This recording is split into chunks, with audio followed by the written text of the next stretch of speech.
keahlian dan kewenangan dalam pendidikan dan pembelajaran agar dapat melaksanakan pekerjaan tersebut secara efektif dan efisien serta menghasilkan.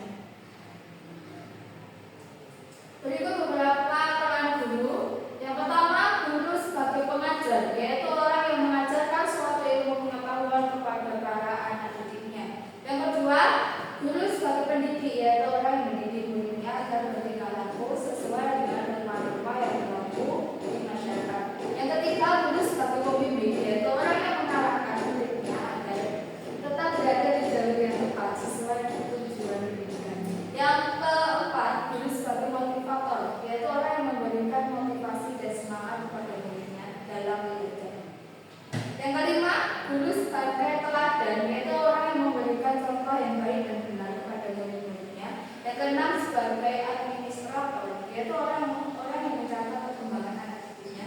Yang ketujuh, sebagai evaluator, yaitu orang yang melakukan evaluasi terhadap proses belajar anak didiknya atau hasil belajar anak didiknya untuk dievaluasi, habis itu dikasih kritik dan sarannya untuk kebaikan belajar ke depannya. Yang terakhir, kedelapan, yaitu sebagai inspirator, yaitu orang yang dapat menginspirasi para muridnya untuk tujuan masa depannya.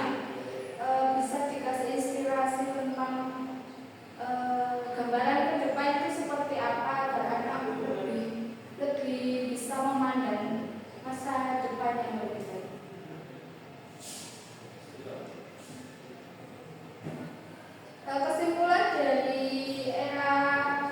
Kesimpulan dari materi kali ini yaitu kompetensi guru di era revolusi industri ini adalah di mana revolusi industri 4.0 adalah istilah yang merujuk pada tahap evolusi industri yang ditandai oleh adopsi luas teknologi digital, kecerdasan buatan, konektivitas, dan integrasi sistem dalam berbagai aspek produksi dan kehidupan manusia.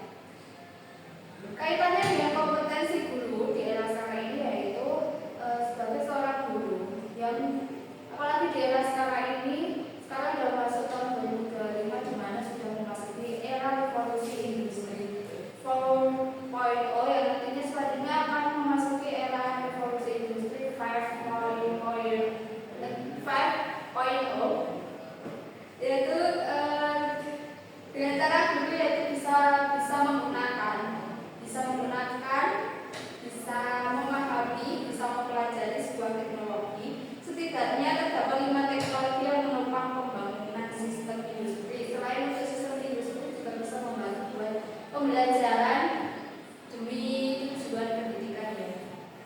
Sistem industri 4.0 ini diantaranya adalah kita bisa menggunakan Internet of Things (IoT) atau dan Artificial Intelligence atau AI, serta Human Machine Interface, teknologi robotik atau otomasi dan sensor, robotic automation and sensor, serta teknologi